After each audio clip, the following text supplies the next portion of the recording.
In 1911, the United States government broke John D. Rockefeller's company into 34 separate pieces, calling it an illegal monopoly. Wall Street expected him to be ruined. Instead, his personal wealth tripled within a decade. Because the breakup wasn't a punishment, it was the system completing itself. And that system is still running today, controlling everything from the gas you buy to the medicine you take. By the end of this video, you'll understand the 4-stage blueprint that Rockefeller engineered in the 1,870 seconds, how it survived government intervention, and why Amazon, Google, and Big Pharma are following his exact playbook today. This isn't conspiracy, this is corporate architecture. And once you see the pattern, you can't unsee it. Welcome to Financial Detective, where we don't predict the future, we reveal the pattern.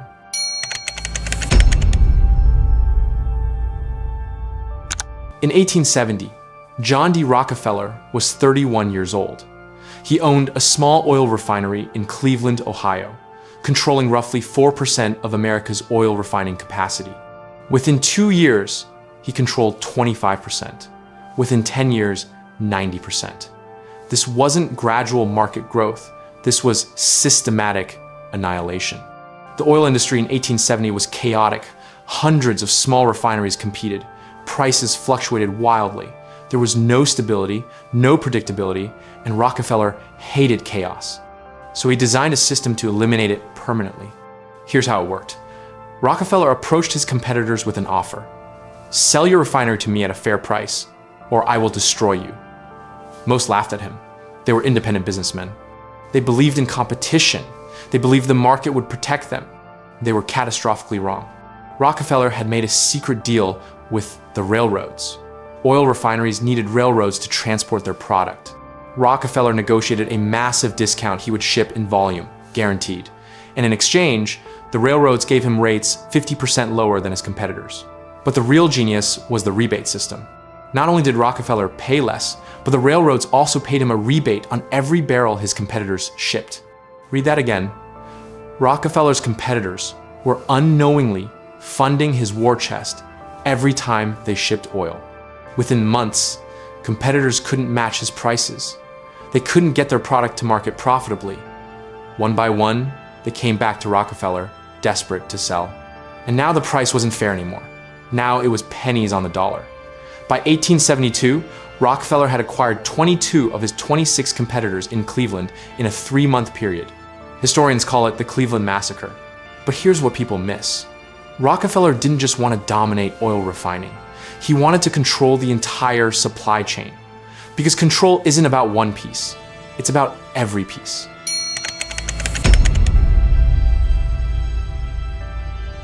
Most businessmen in the 1,870 seconds focus on one thing. You were either a refiner, or a shipper, or a distributor. Rockefeller saw this as a fatal vulnerability. If you only control one part of the process, someone else controls your fate. So he bought everything. First, he bought the oil wells. Now, he controlled the raw material. Then, he bought the pipelines. Now, he controlled transportation. Then, he bought the storage facilities.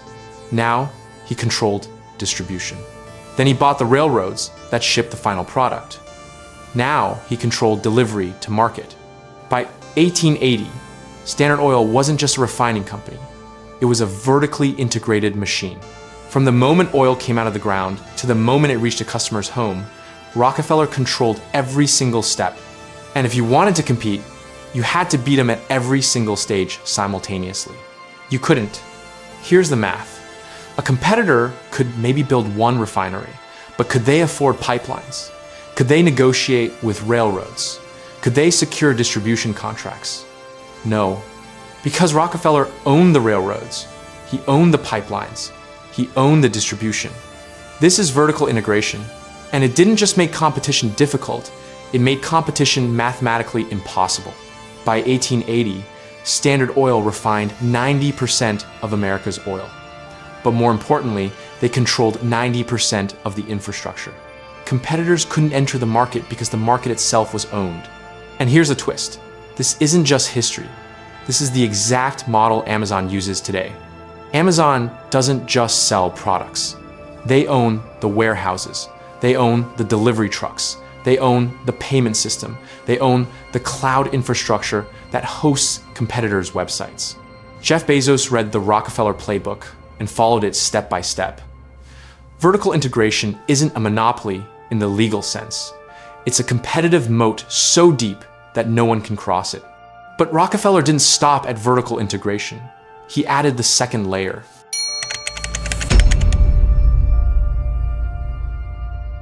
Vertical integration controls the supply chain.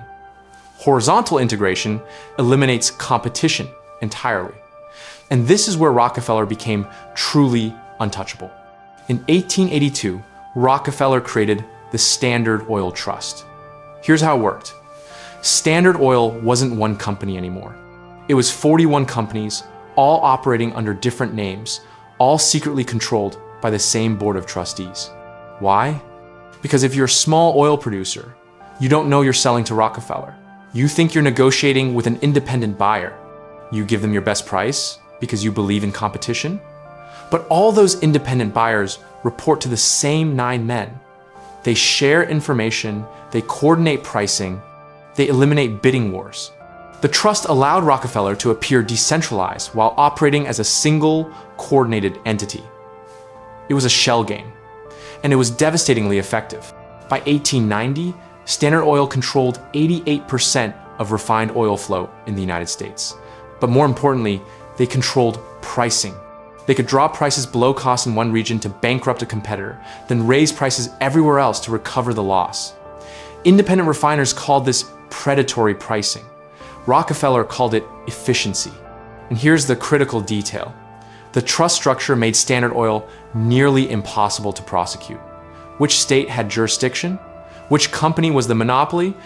Legally, Standard Oil was 41 separate entities. Practically, it was one empire.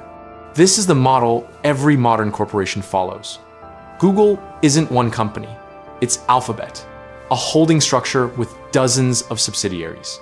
Amazon owns Whole Foods, AWS, Ring, Twitch, and hundreds of smaller acquisitions. You think you're choosing between independent brands. You're not. You're choosing between divisions of the same machine. But then the government intervened. And this is where the story gets interesting.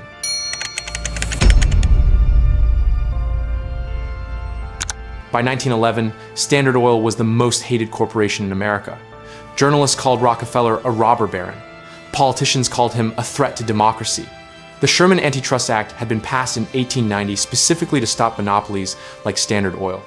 And on the 15th of May, 1911, the Supreme Court ruled. Standard Oil was an illegal monopoly. It had to be broken up. The government ordered the trust dissolved, and the company split into 34 independent entities. Wall Street panicked. Investors assumed Rockefeller was finished. His empire was shattered. His wealth would evaporate. Except the opposite happened. Before the breakup, Rockefeller's net worth was approximately $900 million, roughly $25 billion in today's dollars. By 1913, 2 years after the breakup, his wealth had grown to $1.5 billion, over $40 billion today. By 1920, estimates put his wealth at $3 billion, equivalent to over $400 billion in $25. How? Because the breakup didn't destroy the monopoly, it perfected it. Here's what actually happened. Standard Oil was split into 34 companies. Standard Oil of New Jersey, which became Exxon, Standard Oil of New York, which became Mobil, Standard Oil of California, which became Chevron, Standard Oil of Ohio, Standard Oil of Indiana, and 29 others. But here's the detail everyone misses. Rockefeller owned shares in all 34 companies. And when the breakup was announced, the stock price of every single company skyrocketed. Why? Because investors realized these weren't competitors. They were 34 pieces of the same machine, now publicly traded, each with a regional monopoly. And Rockefeller owned a significant stake in every single one. Before the breakup, there was one monopoly. After the breakup, there were 34 regional monopolies, all feeding profits back to the same man. The government thought they were punishing Rockefeller. In reality, they were multiplying his revenue streams. And here's the final detail. Those 34 companies never truly competed. They coordinated. They set prices together. They divided markets. The trust was gone legally, but the system remained operationally. This is the blueprint. When government tries to break you, make sure the pieces are more valuable than the whole. This is what AT&T did in 1984. This is what big tech will do when antitrust finally comes. The breakup isn't the end, it's the evolution. But Rockefeller understood something even deeper. Monopoly isn't just about business, it's about perception. And that's where the final stage comes in.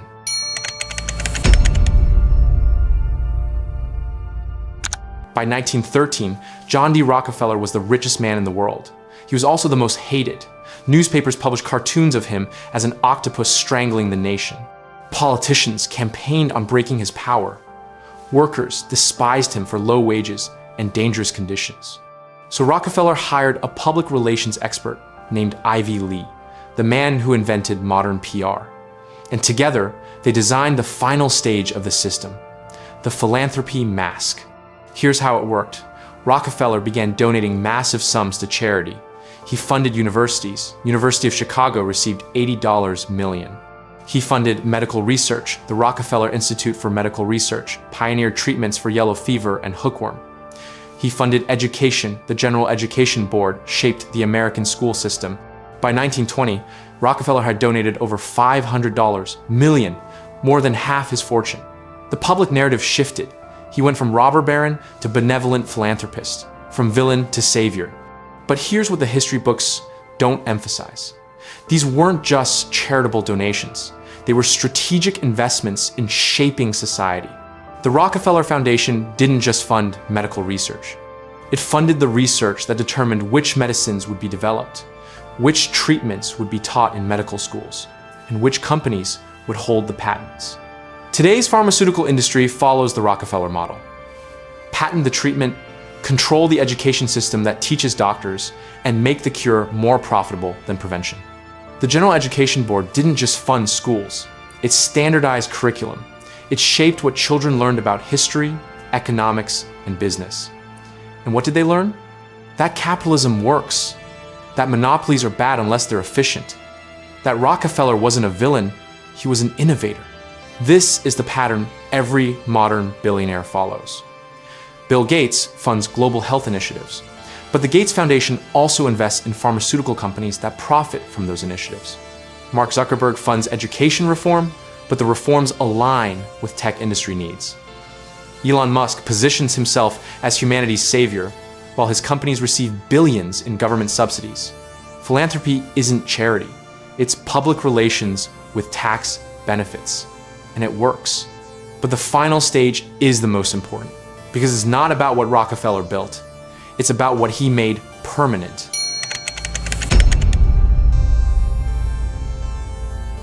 John D. Rockefeller died in 1937 at the age of 97. And the system he built didn't even pause. Exxon, Mobil, Chevron, they're still operating, still profitable, still following the vertical integration model. The Rockefeller Foundation is still shaping policy. The medical system he funded still operates on the pharmaceutical model he designed. The education system still teaches the curriculum his boards standardized. This is the final achievement. Rockefeller didn't just build a monopoly. He built a self-replicating system that survives beyond any individual. And here's where it gets darker.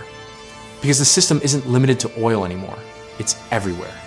Amazon controls e-commerce, cloud computing, logistics, and increasingly, healthcare. Vertical integration, regional dominance, horizontal acquisition, the Rockefeller playbook. Google controls search, advertising, email, maps, and video. They don't compete in markets. They are the market.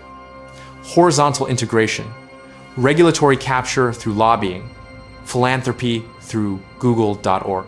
Big Pharma controls drug development, medical education, insurance reimbursement, and government regulation through the FDA revolving door. Vertical integration, regulatory capture. The Rockefeller Foundation's legacy, BlackRock and Vanguard control $20 trillion in assets. They're the largest shareholders in virtually every major corporation. They don't compete, they coordinate. The trust structure updated for the 21st century. This isn't coincidence. This is the Rockefeller system, replicated across every major industry. And here's why it's inescapable. Rockefeller proved that monopoly doesn't require owning 100%. You just need to control the infrastructure, control the supply chain, control the regulation, control the narrative. And then competition becomes irrelevant because competitors can't access the market. You can't compete with Amazon because they own the warehouses, the delivery network, and the payment system. You can't compete with Google because they own the search algorithm, the ad network, and the browser. You can't compete with Big Pharma because they own the patents, the research institutions, and the regulatory approval process. The system is complete, and it's legal. Because Rockefeller taught them how to make monopoly look like competition.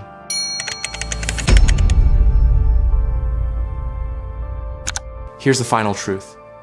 You are living inside the Rockefeller system right now, and you can't opt out.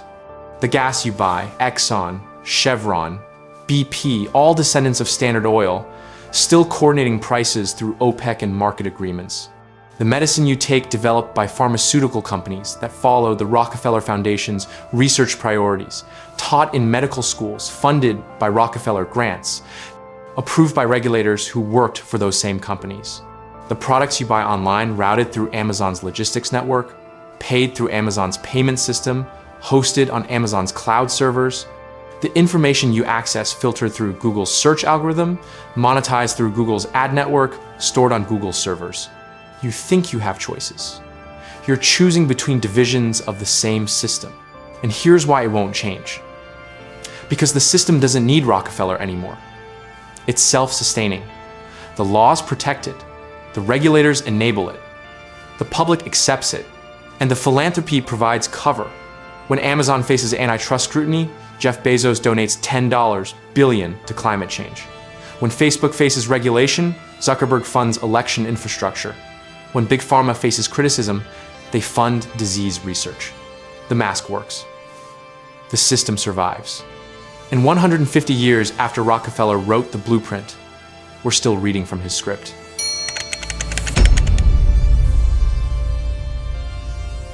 In 1911, they broke his company into 34 pieces. His wealth tripled. Because the breakup wasn't punishment, it was the system completing itself. Rockefeller didn't just build a monopoly. He built the template for modern corporate power. Vertical integration, horizontal acquisition, regulatory capture, philanthropic cover, and systemic immortality. Amazon follows it, Google follows it, Big Pharma follows it. And you can't escape it because the infrastructure itself is owned. This is the Rockefeller system. Not a conspiracy, just corporate architecture perfected over 150 years and still running flawlessly. So here's the question. If you can't escape the system, what do you do with that knowledge? Leave your answer in the comments. And if this changed how you see the corporations you interact with every day, subscribe. Because the system doesn't want you to see the pattern. But once you do, you can't unsee it. The blueprint was written in 1870, and we're still living inside it.